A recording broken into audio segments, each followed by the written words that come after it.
देखो बच्चों, आज हम पढ़ने वाले हैं कूलम्ब्स लॉ के बारे में। कूलम्ब सर ने क्या कहा था? उन्होंने बताया था अगर दो चार्ज पार्टिकल अगर आसपास रखे हुए हैं तो उनके बीच में फोर्स ऑफ इंटरेक्शन लगता है। ठीक है।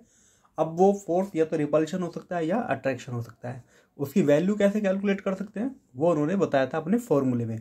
ठीक है। तो उन्होंने ये चीज़ें एक्सपेरिमेंटली प्रूव की थी। पहले तो क्या किया, जो लगने वाला फोर्स है वो डायरेक्टली प्रोपोर्शनल है दोनों चार्ज के मैग्नीट्यूड के प्रोडक्ट के। ठीक है। कि चार्ज जितने बड़े होंगे, अगर चार्ज बिगर चार्जेस है तो फोर्स ज़्यादा लगता है, चार्जेस अगर कम है, स्मॉल चार्जेस है तो फोर्स लगता है कम।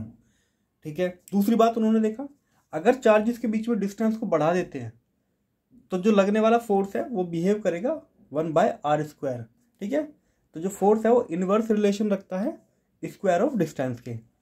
तो इन दोनों को मिला के उन्होंने क्या बनाया formula, Q1 Q2 divide by r²। यहाँ पे ध्यान देना, ये दो चार्जेस है, ये पॉइंट चार्जेस है। ठीक है। इनका जो साइज है वो काफ़ी कम है। तो अब उन्होंने क्या किया, इस प्रोपोर्शनल साइन को हटा के एक सिंबल दिया स्मॉल के। स्मॉल के यहाँ पे एक कॉन्स्टेंट होता है। ठीक है। जिसकी वैल्यू निकल के आती है 9 × 10⁹ न्यूटन मीटर स्क्वायर पर। देखो बच्चों, ऐसा क्यों है? के की वैल्यू 9 × 10⁹ क्यों है? देखो बच्चों, अगर हम 1 कूलम्ब चार्ज को, 1 कूलम्ब चार्ज इधर है और 1 कूलम्ब चार्ज इधर है, दोनों को मैंने पॉजिटिव मान लिया है और ये रखे हुए हैं 1 मीटर डिस्टेंस पे।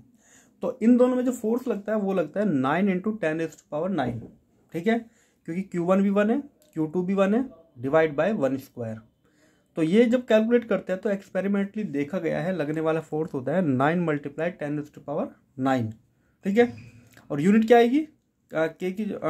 अभी यहाँ पे सिर्फ इतना देखो, वैल्यू ही देखो। ठीक है। अभी बाकी चीज़ें रहने दो, यूनिट वगैरह भी रहने दो। ठीक है।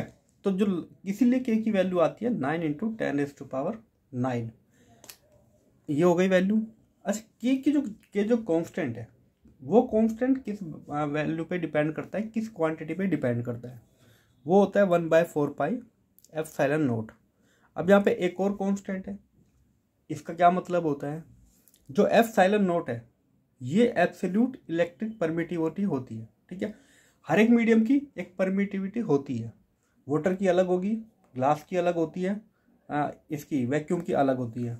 ठीक है। तो फ्री स्पेस को हम वैक्यूम ही कहते हैं। और इसकी जो वैल्यू है अगर हम यहाँ पे रखेंगे ना, के की वैल्यू इधर रखेंगे तो ε0 की वैल्यू जो इस फॉर्मूले से निकल के आई है वो आई है 8.85 × 10⁻12। यूनिट की बात करें तो जो के की यूनिट होगी उसकी इनवर्स इसकी यूनिट होगी। और के की यूनिट क्या होगी? के की यूनिट वही होगी जो न्यूटन, इधर जाएगा मीटर और इधर पर कूलम्ब। ठीक है बच्चों। तो के की यूनिट होती है न्यूटन मीटर स्क्वायर पर कूलम्ब। अब बच्चों देखो, इसका क्या मतलब है कि जो मल्टीप्लाई के डायरेक्टली प्रोपोर्शनल होता है फोर्स।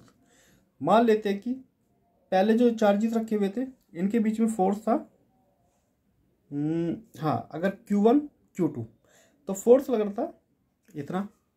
अगर मैं चार्जेस का मैग्नीट्यूड डबल कर देता हूँ, दोनों चार्जेस को डबल डबल कर देता हूँ, यहाँ पे भी 2Q1, यहाँ पे भी 2Q2, तो लगने वाला फोर्स क्या होगा? इन दोनों वैल्यूज को यहाँ पे पुट करेंगे, 2Q1 2Q2 divide by r²। तो 2 × 2 4। और ये पूरी वैल्यू जो है ये तो हमारी इस फोर्स की आ गई। तो इसका मतलब फोर्स 4 गुना ज़्यादा बढ़ गया है, 4 टाइम्स हो गया है फोर्स। ठीक है।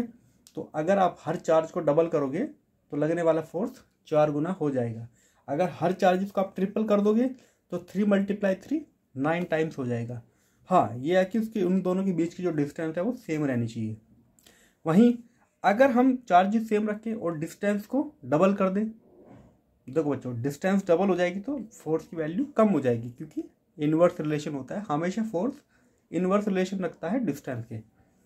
तो हम यहाँ पे फॉर्मूला रखेंगे के Q1 Q2 r²।